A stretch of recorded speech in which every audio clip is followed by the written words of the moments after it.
Ladies and gentlemen, boys and girls, children of all ages, welcome back to another episode of A Bit of Anything podcast. I, like always, am Tyler, along with your co-host, Dr. Dan. Dr. Dan, how are things looking this week? Is there anything new that we need to rant about? And if so, what have we got on the docket for this evening? So we got some new things to rant about for sure. There's no questioning that. And then we've got some good old friendly things that we've been ranting about for weeks and weeks and weeks that we just like to latch on to, and obsessive compulsive urges don't allow us to release it. And, for me, that story is Adam Gase. I mean, he is lighting it up right now. This guy made the Dolphins look like the Patriots from 2 years ago. I mean, 21-0. And you know what's the funniest part about that?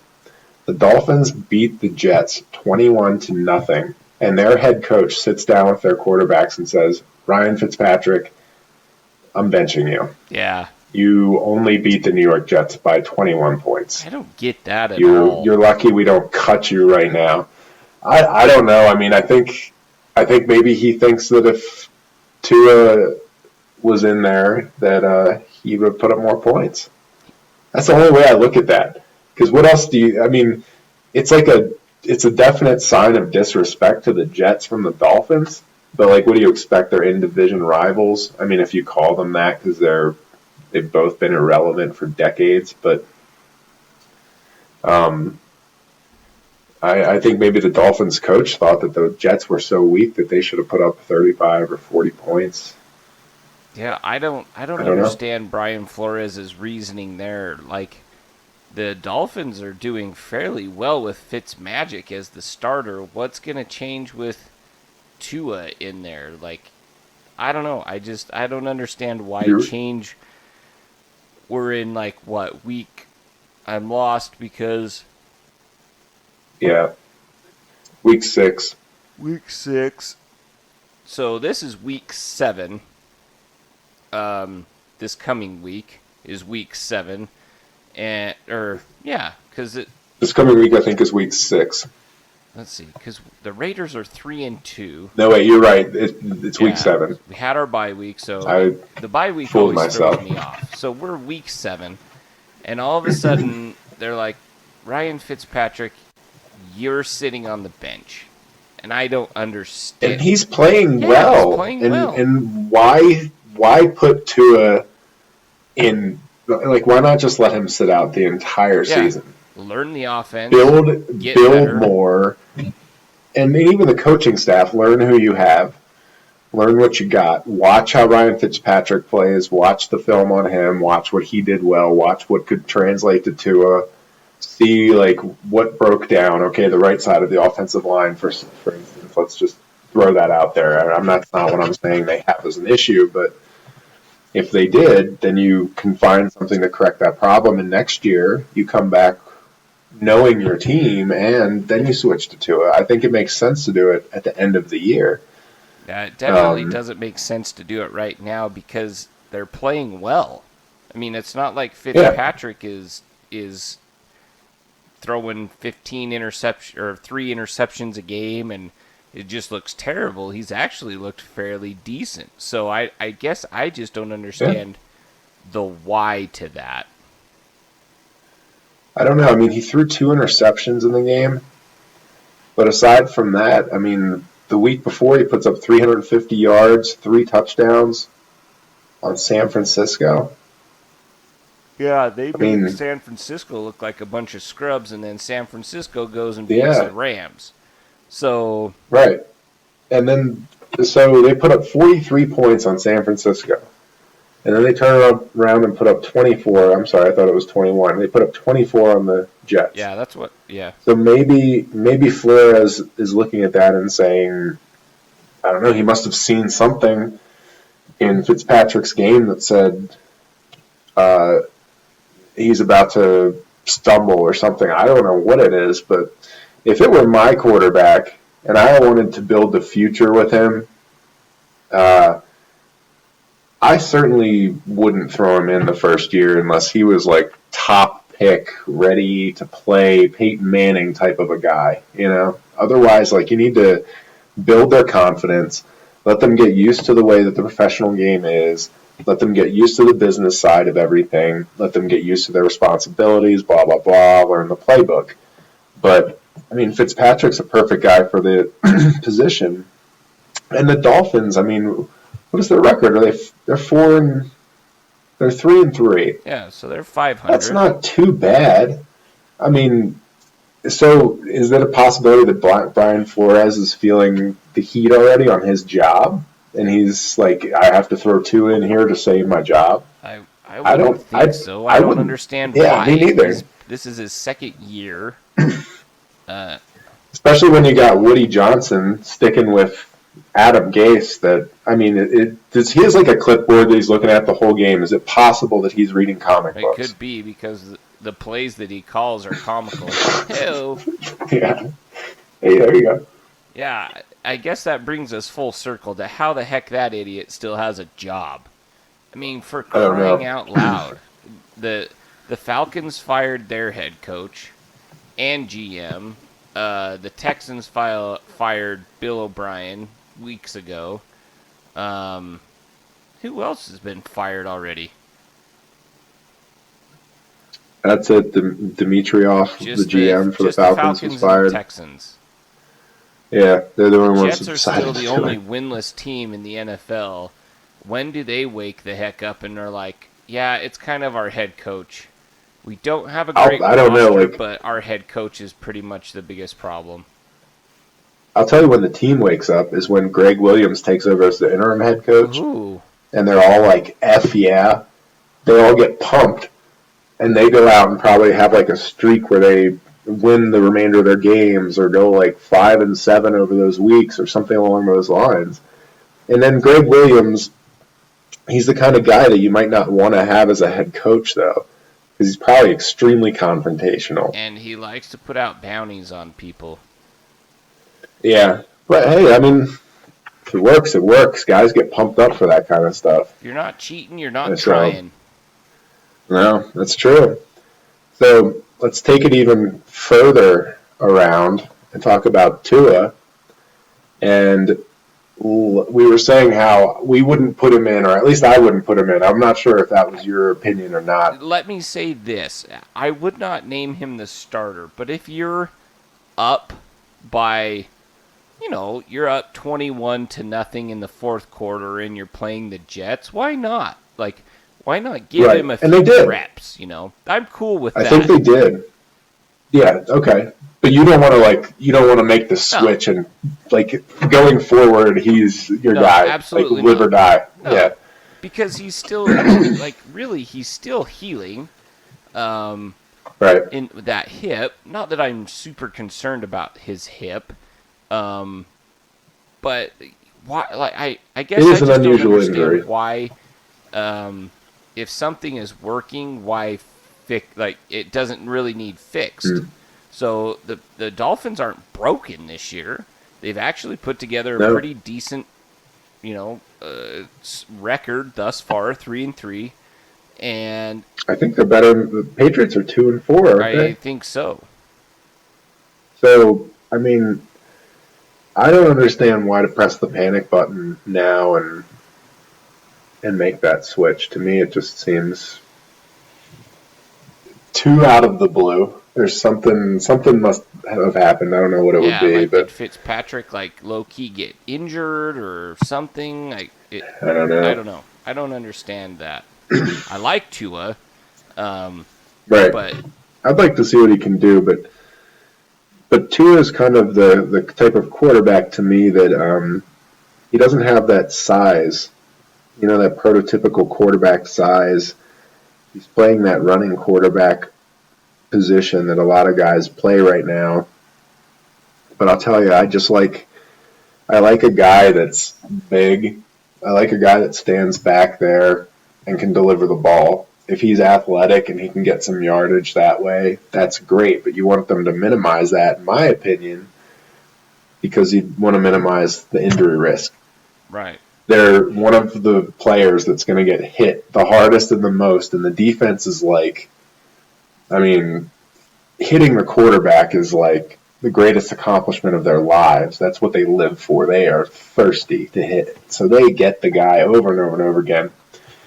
So I was just thinking, if you had to take a franchise quarterback out of the 3 drafts prior to Tua's draft, who out of that list would you want to take and why, aside from Patrick Mahomes? Because, sorry listeners, I think that's kind of like an easy, semi-cliche type It's an easy answer. response there.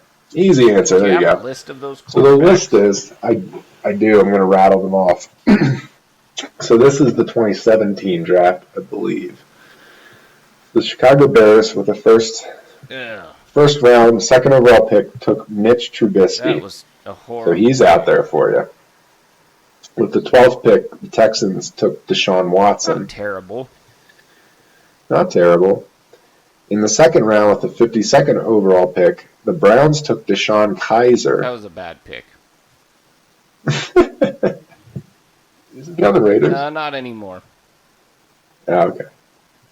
He was. He was on the practice squad Okay. earlier this year, but he never cracked like the 53-man roster this year.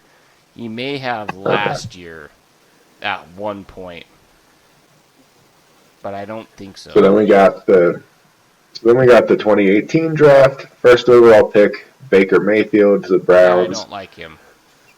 Third overall pick, Sam Darnold to the elite New York Jets. 7th overall pick, Josh Allen to the Buffalo Bills. 10th overall pick, Josh Rosen to the Arizona Cardinals. 32nd overall pick, Lamar Jackson to the Ravens. 76th overall pick, Mason Rudolph to the Steelers. 2019 draft, first overall pick is Kyler Murray. 15th by the Arizona Cardinals. 15th overall pick, Dwayne Haskins to the Washington Redskins. 42nd overall pick to the Broncos goes Drew Lock. So out of that list, I know that's a lot, but I think you're capable. I got faith. So I don't want Baker Who do you want? Mayfield. I don't want Drew Lock. Don't want. I'm kind of torn here because I like, not Jared Allen. He's a defensive end. Josh Allen. There we go. I like Josh Allen. I am not 100% sold on Lamar Jackson as a. I mean, it's hard to say what he's done is bad because the Ravens are a good team. Is it the Ravens team that's good and kind of helping Jackson along? I kind of feel like that's the case because the Ravens have had a good defense for forever. We may hate the Ravens, but they've got a good defense, and they have for a long time. They do have a good defense.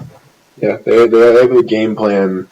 They know how to draft. They do. They definitely know how to draft defensive players. And I think that what the Ravens do with Jackson is almost they protect him. They protect him by designing the offense to allow him to make up the yardage that he can't get through the air with his legs. So he, last weekend at one point, I don't know what his final stat line was, but at one point he was 50% completions for like 150 yards. And it was deep into the game, I think. And I was thinking to myself, that's not good. Like, if you couldn't run the ball and this was how you played quarterback position, you wouldn't play quarterback. You wouldn't play. You wouldn't play. So the thing that keeps him playing is his legs. And if I'm looking at a franchise quarterback, I want to pick this guy and not even have to worry about the position for 12 years. Right. I want that to be like, you're here for the next decade for sure. And then at that point, like, we'll see how things are going. I do not feel that a running quarterback that plays like Lamar Jackson does can escape the injury bug for 10 years. For 12 Right. years, for 10 years. I don't think, I don't want to wish him harm, but I don't think it's sustainable for 3 years. I just don't think it is. Right. At some point, something happens, or you cut to avoid one tackle and miss that there's a guy coming right at you, and it's like a Vontez Burfict type guy, and they enjoy killing people. And, they just take your head off or something. I mean, I feel like it could happen at any time. And if it does, then what does the team's pretty much screwed. They have Robert Griffin III, but I don't think he can replicate the yards on the ground, Right. I don't think so either. That's kind of how I look at Lamar Jackson, and maybe that's kind of what you were saying, is that they kind of protect him from not having to rely on his passing game all the time. Right. Like they can't get into a shootout with the Chiefs and win 49-45 or something like that. Right. That's not how they're geared. And a lot of it is the running game too. They've got a pretty good stable of running backs: Dobbins, they do. Ingram, and really, yeah. So this may sound weird, but out of all of those quarterbacks, I like Josh Allen. That's who I like. Yeah. Because did he have a bad game against the Chiefs? Yes. They just got done playing the Chiefs on Monday at 3 p.m. in the afternoon. And, he didn't have a great game against the Chiefs, but neither did their defense. And so, but Josh Allen's a big dude. I think he's 6'7" and goes like 240 something. Yeah, he's a big guy. He's a big dude. He's got a rocket for an arm. 6'5". 6'5". I was thinking he was 6'7". So he's 6'5". He's still tall. I mean, that's still pretty tall, 6'5". Yeah. And is he 240? Is that what they list him at? You got him at 237. I'm looking at what his combine was, because that's probably 237 at the combine. He's guaranteed to put on a little bit of weight since then. So I bet you he's playing at 240. Yeah, so somewhere around there, 230, 240. Yeah. He's a big guy. He reminds me of a more athletic Ben Roethlisberger. I don't like Ben Roethlisberger, but he reminds me of... He's a tall, statured person. He's got really good arm talent. He can make difficult throws. His accuracy has improved significantly. That was his knock coming out of Wyoming, was can he be accurate? And that has improved this year in most of the games. He can also run, though. He doesn't use it as like his first option, but he can run, and he's pretty stinking good at it. Like I think he led the Bills in rushing at one point last year. He may have led the team in rushing, actually, now that I think about it. But he can run if he has to, which I like that in a quarterback, because sometimes, for example, Derek Carr, he's done a better job of this recently, but he refuses to create outside of the pocket. And you have to be able to do that in today's NFL. You have to be able to get out of the pocket and manipulate safeties, corners down the field with eyes, with pump fakes. Or sometimes you just have to run the ball. You just have to tuck it and you have to run. And that's okay as long as you're not doing it every single play and you're fairly accurate. I feel like Josh Allen fits that mold. For me, he can take a hit because he's a fairly big guy himself and not get hit or hurt, sorry. And I feel like he could keep that injury bug away for those 10 to 12 years, if that's what we're using as criteria. He's not getting hurt a lot. I mean, anybody can take, it can be an ACL or a meniscus or an MCL in the pocket, because, let's face it, you've got 300-pound dudes going at each other, and it's you're bound to get rolled up on sometime, just a freak accident. But he's Yes. not putting himself in a position to constantly take a beating. I would like to see him not lower his shoulder into people. Yeah, especially his right Exactly. shoulder, maybe. But I do feel like he's got the durability because he is a bigger guy. He's got the arm talent that I look for. And, you know, as he's played, I think, what is it? I can't remember if this is his third year or his second year. Is this his third year? Third year. He's gotten a lot better. He's taken a big jump, especially from his rookie season to now, and those are things that you want. At least I want in a quarterback. What say you? I agree with you on Josh Allen. I presented this to you because I wanted to see if you would pick Jackson or maybe Watson or anything like that. But you said all the right things. I think that Allen has the size that I like. He's got the arm power that I like. He's developing, which to me is a huge positive sign. You're making positive improvements week after week. I think he's a little reckless, and I think he's one of these guys that's like, he's so capable of taking the team on his back that like he might be playing like the Washington football team and he's up 20-0 and he's trying to run over people with his right shoulder still because he's just like, he's that kind of guy. He just wants to keep playing and keep going.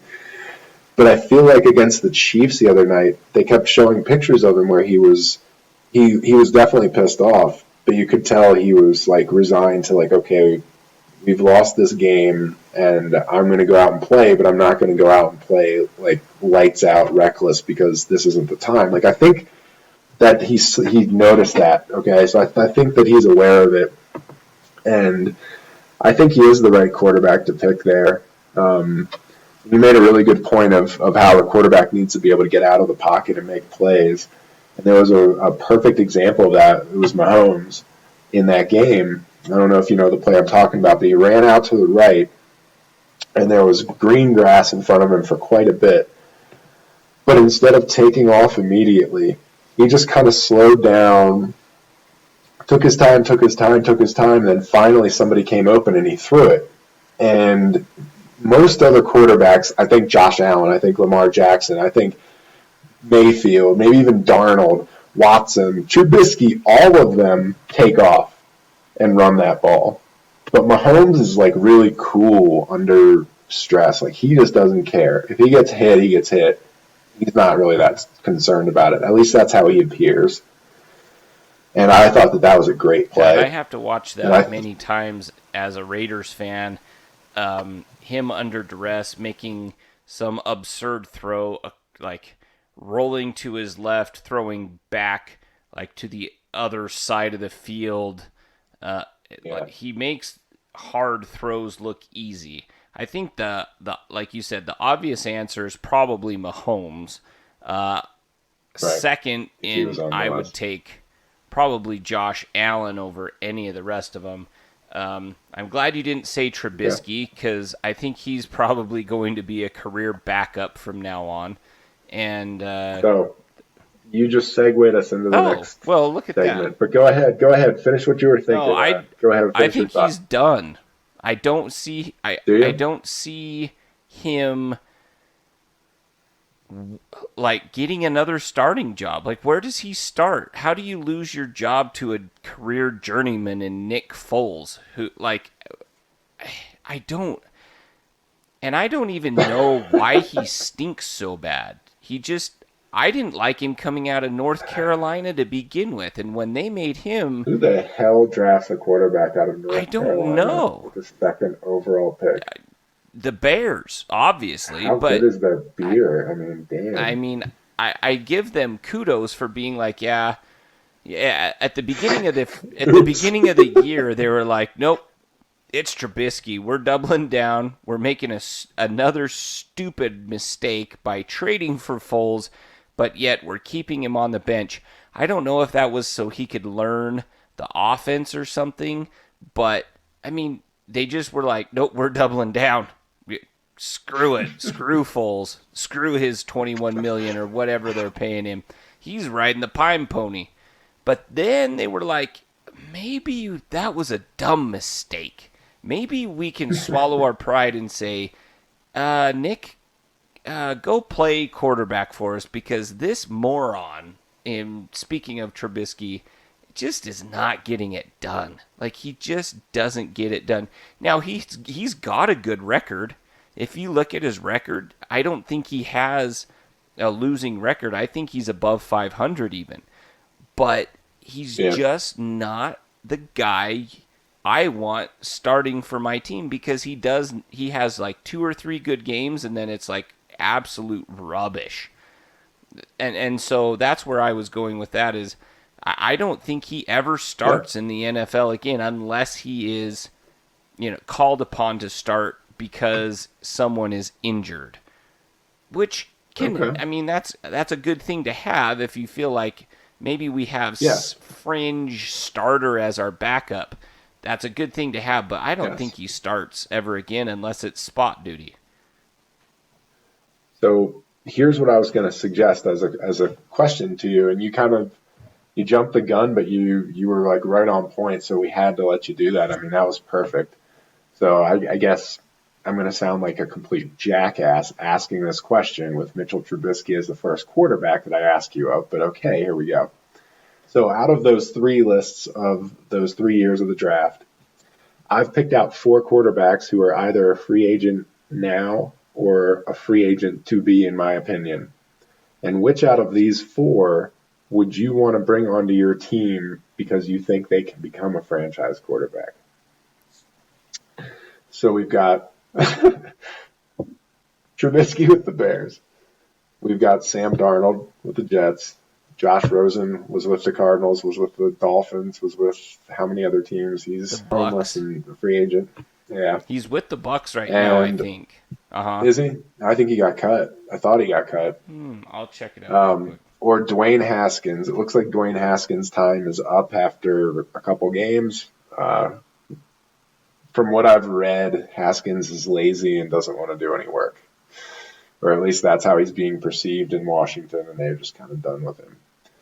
So there's those 4 guys. I think that he is on the Buccaneers. Yeah. Oh, is he? Okay. I think cool. He is their He's a practice squad? He's number 2 to Brady? I believe so. What? I thought he was a practice squad guy.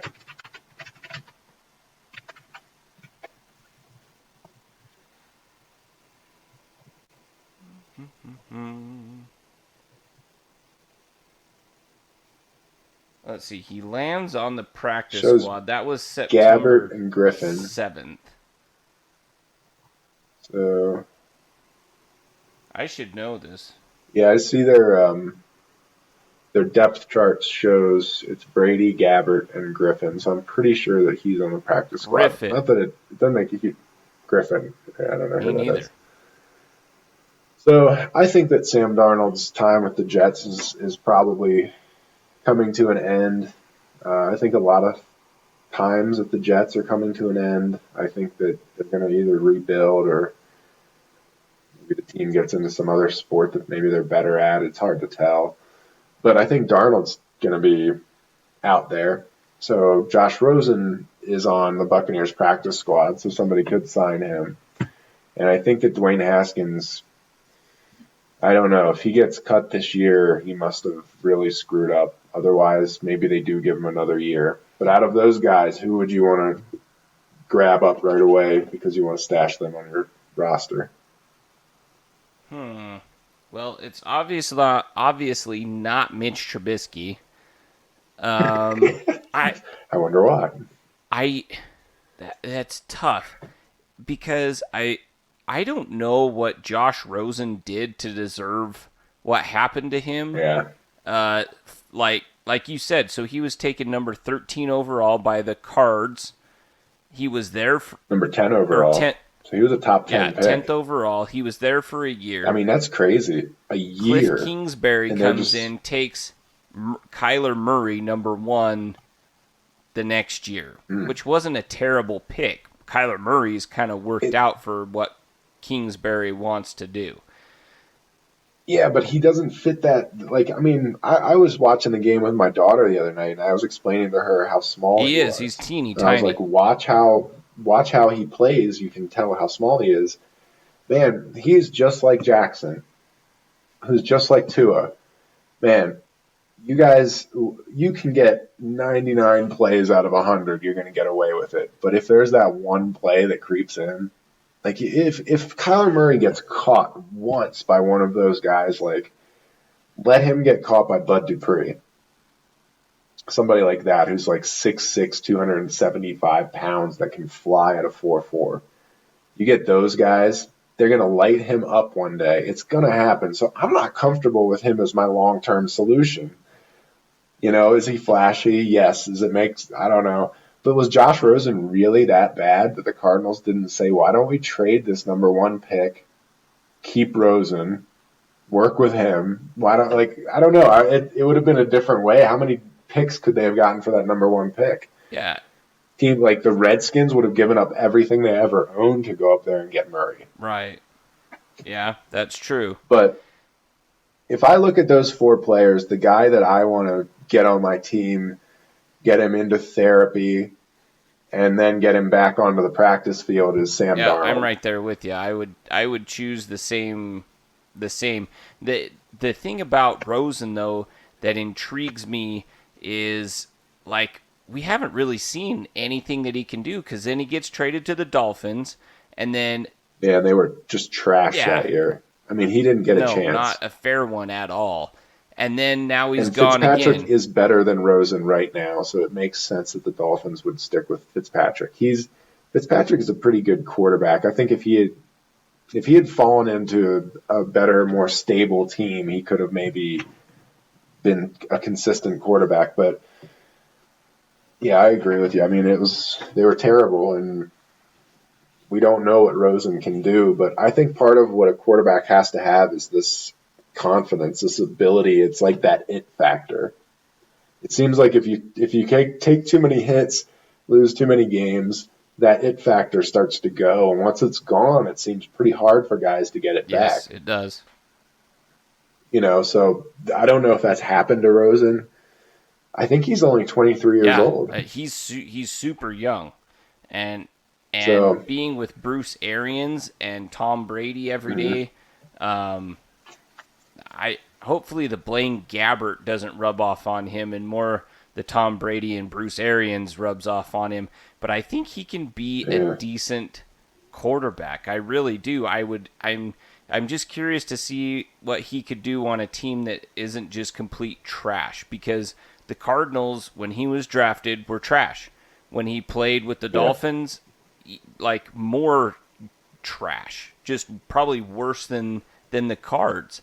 But yeah, it'd be interesting to see what he could do with Mike Evans, Chris Godwin, the stable of running backs that they have there. It'd just be interesting to see what he could do there with stability rather than trash.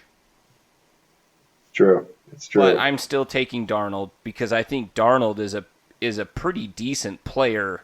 Probably could be above average if he actually had a offensive system, offensive coach, head coach, any of the above. GM, I mean fans. GM, there you go. Yeah, Owner. I mean any of Do the they have above. fans I still? think he would. You put him really on any other team, and I think you give him, a couple good wideouts and I mean, look what he's done with Jay Crowder as his number 1 this year. Like, he's done pretty well. He's put up decent numbers. He's tried. He exactly. tries. He tries. He's got a little bit of that it, and he's kind of like, he's a person that I think if you brought in, let him cool off for a little while, put him in a stable situation, let him learn the game plan. The game plan's the same this following year. And You put him in there, and maybe he can succeed. Maybe he has that it. He might be able to get it back. I would put that on him more than the other I think he guys. has the confidence in his Yes. psyche and the strength to be like, I played with a crap team. That was garbage. I still got it. I can still win if I have anything around me that's not the Jets. I think I know in myself I can win. Yeah. So, speaking of the one quarterback that we ignored from that list, his name is Baker Mayfield, and he's an Oscar caliber actor on television in commercials Yes. that That's are all he's good at. just He's not even good at that, demeaning. really. So, what do you think happens, or like, what do you think's going on with him? First of all, Odell Beckham Jr. clearly, the Giants basically effed him in the A, if you know what that means, because they were just like, oh yeah, you don't like it here, buddy? We gave you all that money. Guess what? We trade you to Cleveland. Have fun. It's beautiful in Cleveland. Have you ever been to Cleveland, Ohio? Oh, man, It's a great city. yeah, it looks just like Baltimore, Maryland. It's beautiful. Except they don't ever win anything, which is interesting because the Browns are what, 4-2? They're 4-2 Yeah, now. They actually played like a team that has something going in the Steelers, and they get walloped. Um, and the Steelers like just like bent them over and were like, no, you're not doing that around here. Get out of here. You know, like they just yes. owned them. And that Minka Fitzpatrick interception, it looked like he was like Minka was almost like not going to move into that spot because he couldn't believe that Baker Mayfield was still looking at that spot and about to throw Well, the and see, I ball. didn't even watch And any football this weekend because I was out hunting, and so I didn't have service. Didn't really care because I was looking for elk. But oh, because the Raiders had a yeah, bye well, week. I was Oh, hunting. It I just see. So the NFL's out of Dr. Tyler's life when the Raiders have a right, bye week. and it It's just happened that very it good. was this. It coincided. Like it wasn't even my hunt. It was for my brother-in-law. But I was like, Oh, really? yeah. I was like, that's odd that it coincides so well with a bye week. I can just go out of town and not even care. So, There you go. I didn't see any really games on Sunday. I won't even lie. Okay. I know that the Bucks trashed the Packers, Yeah. and I know that the Browns lost because I'm like, well, there's no way that the Browns. I mean, you shouldn't lose to Washington. You shouldn't lose to the Yeah. Bengals. You shouldn't lose to like all four teams that they. Well, maybe the Cowboys. They kind of stole that game, but it's the Cowboys, and I can't remember who their other win came against. But the only two good teams they've played, the Ravens and the Steelers, have just trashed, like washed the floor with the Browns. So I'm not Yeah. sold on the Browns, ladies and gentlemen. I don't know what their schedule looks like the rest of the year, but I don't think they win more than 7 games, 6 maybe. But yeah, you should beat teams like that. So it doesn't surprise me that they did, and then when they play an actually good team, they get their butts kicked. So I Yeah. don't know what No, Mayfield. it's bad. I don't like him. His persona Doesn't bothers me. His like he's confident to a fault. He- he seems rigid. Like his confidence has made him like rigid or almost like ignorant. okay. Like he thinks he's like so much slicker than the defensive backs to stare down. From what I understand from the play, I've read about it and I've seen it a couple times in the Steelers game, and it was early on. The Steelers had just scored a field goal, so it's 3-0.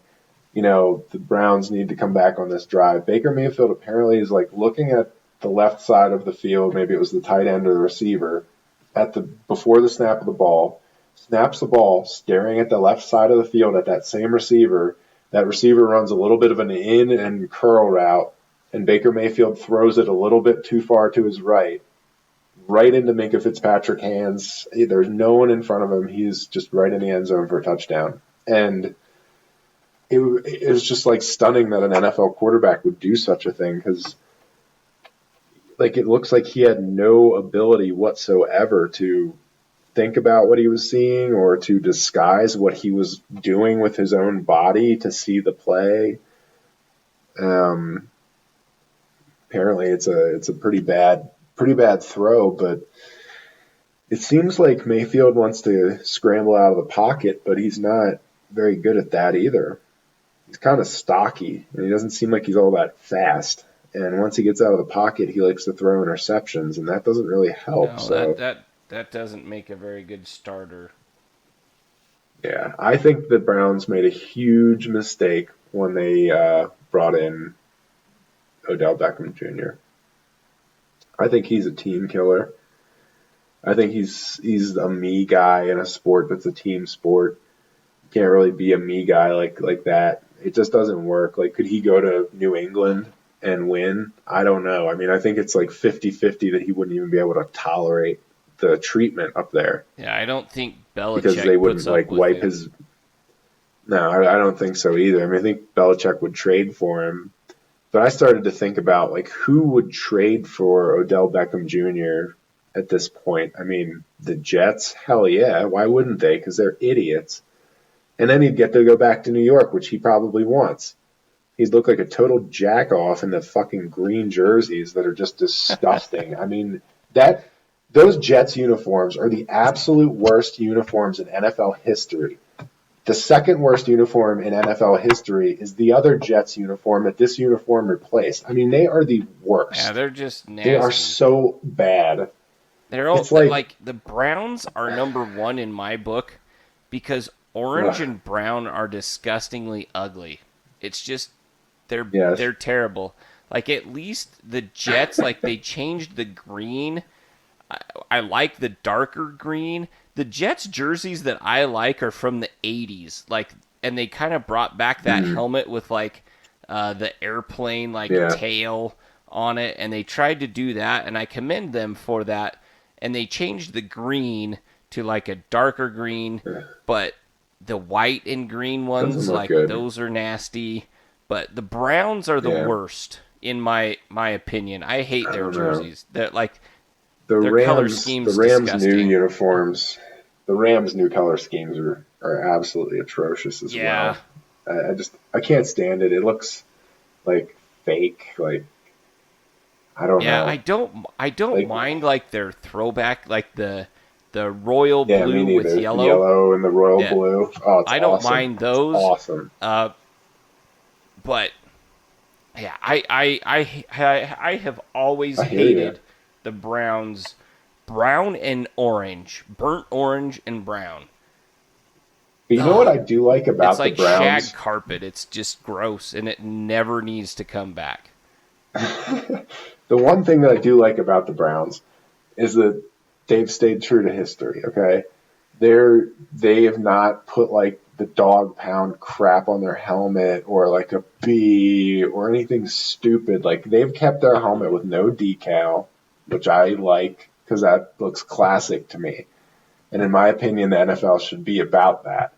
It should be about like these classic teams, classic looks, all that crap. Like you shouldn't be like the Jaguars and like change your colors every couple of years and like the Rams just mutilate perfect uniform colors by creating this blue and yellow that are just, I mean, good God. Did they like go to some ecstasy rave and like find some chick with those colors and that's where they found them? Because that's what it looks like. It doesn't look like manly men going to war. No. Yeah, I don't. I mean, if I said something else, I could get in trouble, but I don't know. So anyway, that's where I stand about that. So how are we doing? I hate the Browns colors. What do you think? Yeah, I don't like the colors at all, but I do like the helmet is classic, and it's kind of cool to me that it doesn't have a logo because they've stayed true to that, and I think that's kind of neat. I can understand that. Yeah. Yeah, but I don't like I would never buy a Browns No. jersey. I mean, I don't know. The Browns are one of those teams where it's like, it's like when Alabama plays Towson State University. It's like, it's one of those bloodbath games. Towson State. How did Usually, you come up with Towson State off the top of your head? that's where I took some Oh, classes gotcha. in Gotcha. Baltimore. Yeah. Alrighty. Um, Yeah, I mean, so yeah, Darnold. We both take Darnold to start a new yeah, franchise. Where were we yeah. going after that? No, I mean I was just discussing Mayfield, looking at that Oh list, yes. but we did it. We dissected that list. So what is it that you think of Deshaun Watson? I don't know. I feel like we talk about this every week. Really? Deshaun Watson. I think that his best friend DeAndre Hopkins made him look really good. I don't really think if they could have David Johnson and DeAndre Hopkins, I think that would be a pretty good like Yes. wide receiver. But they traded Hopkins for Johnson, which was ludicrous. Yeah. I think And they're Watson, I would say in today's NFL, he can create outside the pocket. He can kind of avoid pressure, which is important. I just don't know that he is going to win a Super Bowl as that guy. I I just agree don't with you. think that he goes and is like, "All right, I don't have DeAndre Hopkins this year. I'm still going to go out and put up great numbers." I Yes. think he needs a wide receiver to be that guy. He had some He pretty needs to good. get off the Texans. He needs a stable Yeah, situation because I think he has a like semi above average talent, but he has above average physical ability with his legs, with his arm, etc. So he's he's good, but like you're saying, like he's not good enough to carry the team. He's serviceable and he's good, but like he's not on the same level as all of those, the Mahomes. He's not on that level. I don't even want to say Lamar Jackson because I'm not a big fan of Lamar Jackson. I don't think he can throw the ball. I think that's important. I think that'll be exposed again and again as he loses games throughout his career. Watson, I don't know. I feel like you're saying like he needs that stable situation at receiver, and they took that away from him, which is the dumbest thing to do. And Hopkins is his own agent, so they just have to deal with the guy one on one. He doesn't have any agent commission or anything like that. They could have given him a raise. They could have boosted his salary.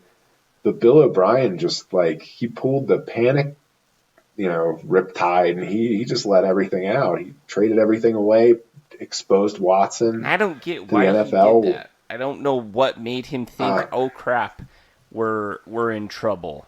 Why do you do that? because he didn't want to pay Hopkins. But they already gave him the And new the thing about contract. Or no, they didn't, did they? yeah, no, they didn't. He was playing for like 17 or 18 million. He wanted 27 million, but he probably would have taken less. And is he worth that? Like again, not really, but the Houston Texans right now they're not really going anywhere.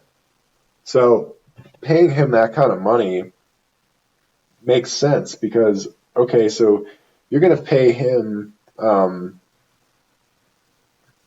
You don't want to pay him $27 million. But let me take a look at their salary cap for this year. I want to know what Randall Cobb and Brandon Cooks Randall cost Cobb, Brandon because Cooks, what's the Will Fuller, I think. let's see, we got Randall Cobb, $10 million, $10.6 million cap hit. Brandon Cooks at $12 million. That's $22.6 million to two receivers.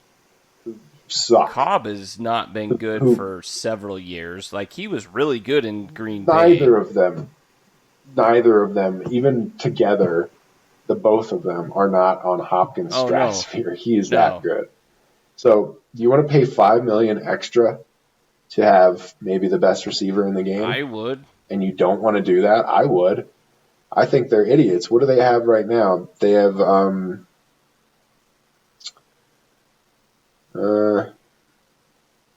$8 million, $10 million, something like that In cap space. in cap space that they could have kept him. So I'm looking here for Will Fuller. What is he making? 13.1 million. I mean, it's stupid. It's just stupid. You're better off I keeping your can't safety believe that somebody blanket. made that trade. And David Johnson's making $9 million.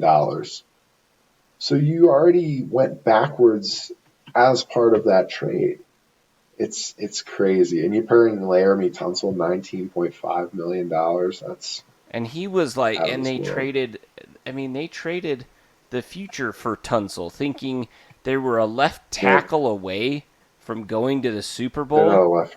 It's like, come on. They're back at the drawing board. They are back at Oh the yeah, drawing board. they will start completely over. Like, they will have to gut that team, and you're going to have to start with Watson unless you trade him, and that's all. But I mean, Watson and Johnson. If I were Watson, I'd be like, I'll sign whatever you want me to sign. I will like forego all of the guarantees you gave me. Please just trade me somewhere else where we can do a sign and trade there. Yep. Like, it won't affect your salary cap. I'll do anything to get out of here because it's a sinking ship. And if he wants to be, like a hero and be tough, and I'm number 4 for the Texans, like, that's cool, man. You're going to play for a few more years, maybe 5, 6, 7, 8 more years, and you're going to be one of those quarterbacks that people was like, oh yeah, remember he played? He's not going to be one of those guys. Could he go somewhere stable and perhaps become that? Maybe. I think he has the talent. Maybe he could do that. He has the talent, but does he have the mind, the ability to read the defenses? I think he's a little slow with that, and I don't like that. What I see out of him a lot, and I don't like, is he drops back to pass. It looks like he kind of has no idea what he's doing for a second. Like, he's looking around like there's nothing. And then the first thing he does is he does this like juke move.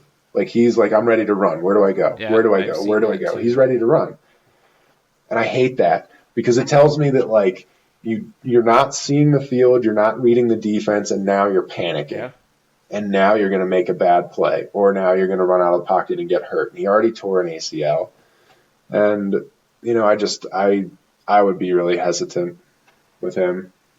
That makes sense. I think right now when they traded Hopkins and we're like, no, we're not paying him that hurt him more than really anybody else on that team. Yeah. Oh man, it Yep. killed him because it was if they had kept Hopkins and kept that trajectory of those two guys, I have for sure this team would have been back to the playoffs this year. They might not have gone further in the playoffs, but maybe they lose to the Chiefs by like 3 points, or it's a really close game and the Chiefs win it on a field goal. Like, you see some sort of progression where, man, we were a couple plays away from being in the AFC Championship. Right. And then you might be able to draft some players and do some things, but, it was Bill O'Brien. He screwed it up. They had a chance. And I always hate it when teams go to the playoffs, lose, fire the coach, and then you never hear from that team again for the next decade. It doesn't make sense. You need consistency. It's okay for a coach to lose in the playoffs. Not every coach is going to make it to the playoffs and just win Super Bowls all the time. It's hard. It's hard to do. NFL history shows teams gradually build their success over several years.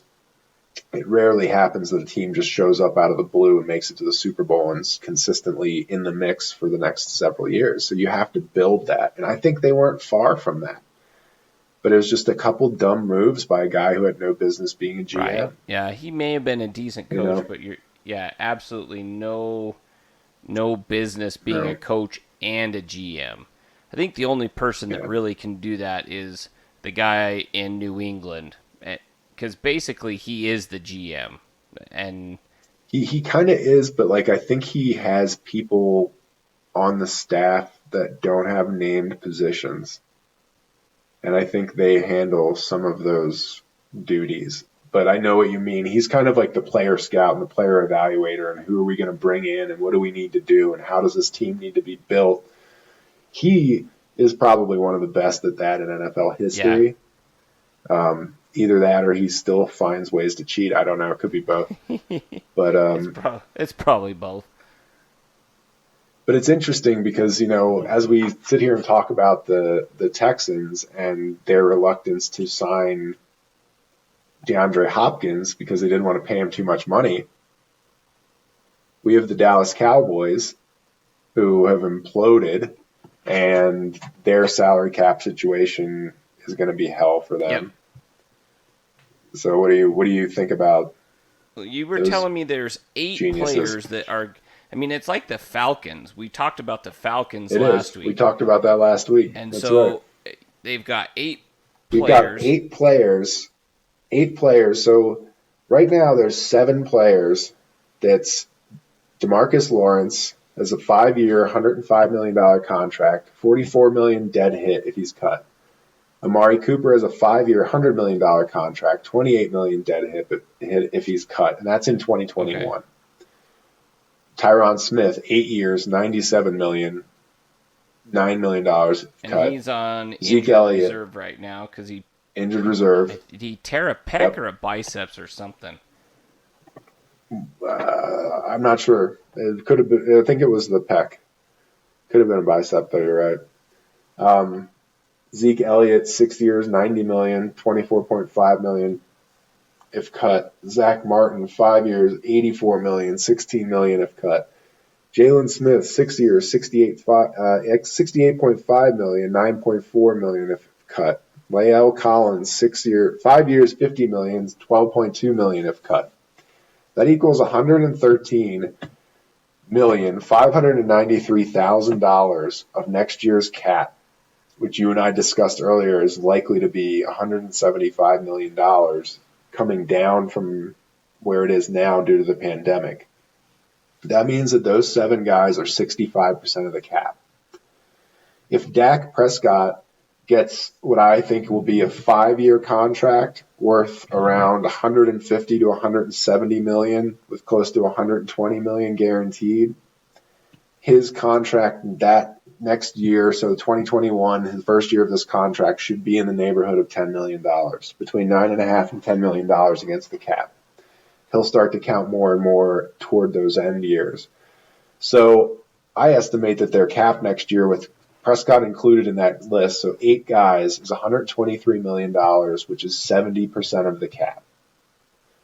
Now, most NFL teams allot, about 10 to 15% of the cap for draft picks? Yeah. So I'm not 100% sure what that is. 10? So you have somewhere between 80 and 85% of your cap already locked up for next year. And your defense sucks. You can't stop the run. Jalen Smith looked like he just doesn't feel like tackling anymore at all. He just didn't even want any part of the run there. Trying to think who that was made that run, but it just gashed right through him. I mean, 70%, 85% if you include draft picks. So, yeah, you might be able to draft some guys that can come in and help. But to have 10, 15% of the available cap to spend on re-signing players, extending players, finding new players, free agents, any of it. You can't compete. You're out of the game. You're out, unless man. These 8 guys are not going to cut it. They're not that talented. Zeke Elliott is overrated. Yep. He is overrated big time. He can't do anything.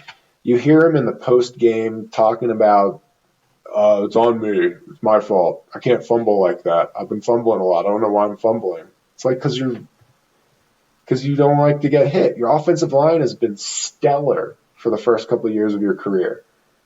Their decline coincided with your ascension. So now at this point, your progress stops because they've declined to a point where they can't create those paths for you anymore. Now you have to create more on your own, and you have a fumble problem. And I think Zeke's the kind of guy that I would question demeanor, effort, those types of things in the midst of a game. Are you giving it your all? Could you be doing better? Like, are you getting deflated?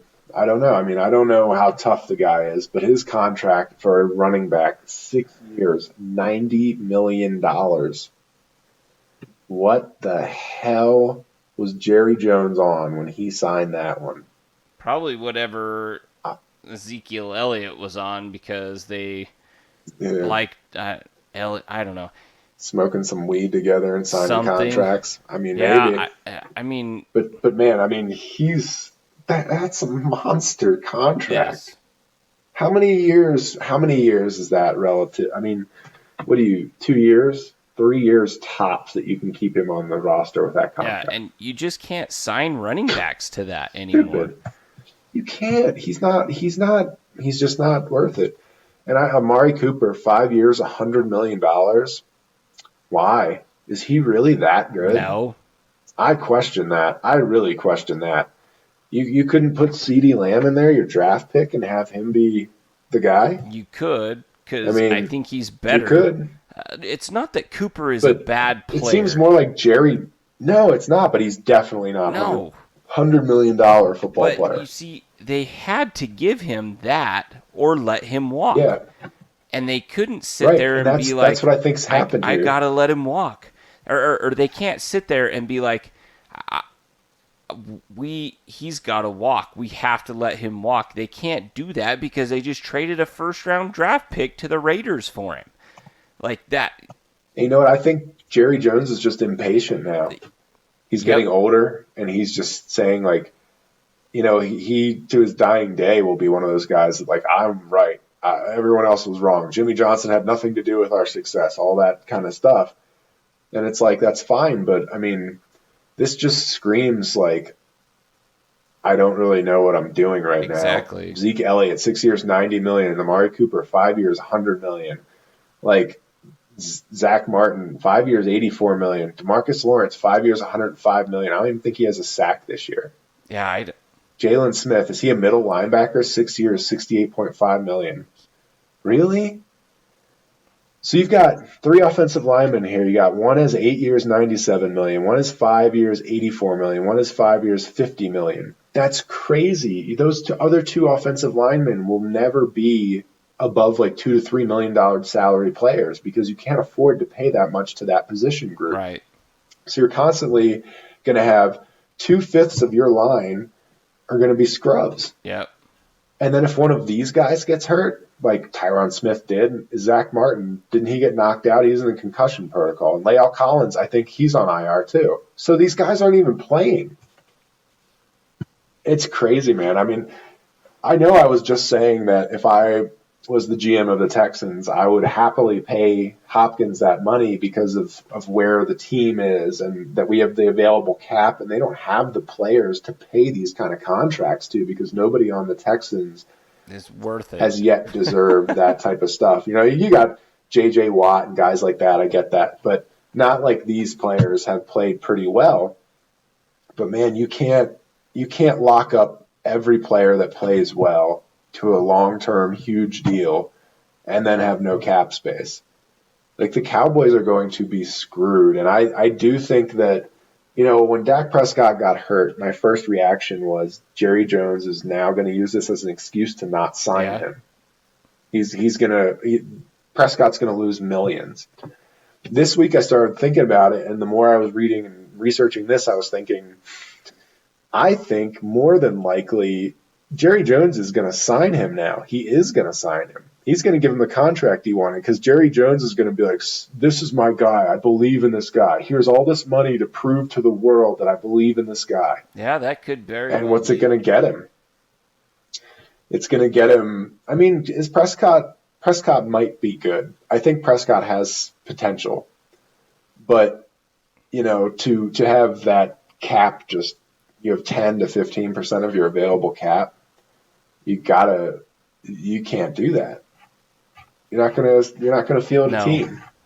The Texans would have been able to do that because paying Watson and paying Hopkins would have been something like 25 to 40% of the cap. You could maybe live with those guys. Maybe a couple other guys like J.J. Watt are comprising that 40%, but you can live with that. Right. You know, especially if that's your bread and butter on offense. But the Cowboys he just was throwing contracts around. And I think the way that it went, correct me if you know that I'm wrong, but I believe it was about 2 off seasons ago when Zeke Elliott wanted his new contract, and didn't he go to Mexico and Yeah, he's an asshole. he held anyway, out. Yeah, and went he to held Mexico. out. So Jerry Jones is like La'el Collins, new contract. Jalen Smith, new contract. Zach Martin, new contract. Everybody, new contracts. And then he's like, I'm going to sign players when I'm ready. Okay, Zeke, I'm just going to give you the contract you wanted. Zeke, new contract. And it's like, okay, you just signed everybody to a new contract, and you didn't sign your quarterback. Right. That's a jackass move. If what are you doing? The guy, and now, yeah, if he's the guy, then and they keep claiming he's the guy. He's the guy. I don't think they think he's the guy. Yeah. I think they were like sitting there thinking, what if Andy Dalton comes in and plays pretty well? And I was thinking, like, maybe Dalton can, because he had some good years in Cincinnati when they had a decent team, when they were actually contending a little bit. Maybe a change of scenery would help, but, man, he stunk up the joint the other night. He's bummed. He's done. Dalton will be out of the league in a couple of years, if that. So the Cowboys have to look at it, and what are they going to do? They're going to have a top pick. Maybe they don't. They're first place right now in their division. Yeah. At the 2 and gutter 4. trash that is the NFC East. It's trash. It's it's terrible, like the man. AFC East for many years, except now you've got like the Bills who've risen to relevancy, and you've got, the Patriots I still think will be okay, but they're not what they were. No. The Dolphins may be a team on the rise over there, and the Jets are still bottom, cellar dwellers. But no, they will be. The NFC East, the past time. probably 3 or 4 years, has been trash, like really bad. That division is going to get the playoff rankings changed, and it might be this year that does it, because there's a chance that a team could be a couple games below 500 and still host a playoff game. And if that happens, I think the NFL would say, okay, that's the end of that. Playoff ranking is by record. And if a division winner doesn't have a record to make the playoffs, then so be it. It doesn't make sense that it has to be some other way. Because the thing should be about putting on a good game for the playoffs, not just about mixing it up, like who gets money, who gets to host a game, this kind of crap. But anyway, I agree. I think the Cowboys are completely royally screwed. Yep, I agree. That's just my opinion. I think the Falcons are right there with them. Like, it's that same thing we talked about last week, where you cannot give 75% of your salary away and expect to field to like 6 to 8 players and expect to field a competitive team. You just can't do it. Right. It's impossible because you only have so much money. So, yes. And I was gonna say this because the Steelers, and I don't know if there are other teams, I'm sure there are other teams like this. The Steelers are always like toeing the line with the salary cap. They're always like a little bit above, a little bit below, kind of working with it. But the way the Steelers are using the cap is they're paying their draft picks that have improved and shown their ability to play. They play them so that they stay. So they're paying some guys some big amounts of money, like guys like Stephon Tuitt. He gets paid like a $50-some million contract, and he's not like a nationally known player. It's not like he's on the list of best defensive tackles. And they do have that giant Roethlisberger contract. But the point is they're competitive because they pay the players that are playing well, and they keep the players that are playing well, as much as they can. And if a player gets away from them, the player gets away from them. But they continue their formula. They don't get crazy and go throw money at somebody or go throw money at somebody on their team to make it seem like they're good. The salary cap needs to be used to prepare for the next season, not to just wow out and spend as much as you can for the current year. You know, that's just my opinion. And I think that's the way you have to do it. Like you have to be able to draft well, because you have to have players play at a high level that you're not paying as much, and then you hope you can keep your homegrown talent that you've drafted. Undrafted free agents, that's big too. Getting people that can play special teams and other positions on the field. So it's very, it's a delicate balance. There's good teams, or there's teams that are good at it, and there are teams that are not good at it. And you can definitely tell which teams are, because they are competitive year in and year out. They don't go through these massive overhauls. They don't, have to clean house. They don't have to trade for assets. They have good players. And usually they don't sign the top free agent. You know what I mean? Like, usually they're not signing the top free agent available unless it's I just don't think that it happens, that the contenders are signing like guys like Olivier Vernon to these massive contracts for him to sit around and do nothing. Yeah. And so I mean, like, the Giants, the Cowboys, the Eagles, like, they just don't. The Eagles won the Super Bowl like what, 4 years ago, and now it's just like they're done. And you've got Wentz with this giant contract, and terrible. He's good, but he's got, like you said, it's a giant contract. They're stuck with a bunch of those. So, yes, the NFL saga continues to go on. Salary cap, heaven and purgatory are all important parts of the game, but you've got to be able to. You've got to be able to put. I think it comes down to drafting, really. Drafting players that you have to make good draft that picks. Fit your what you want to do.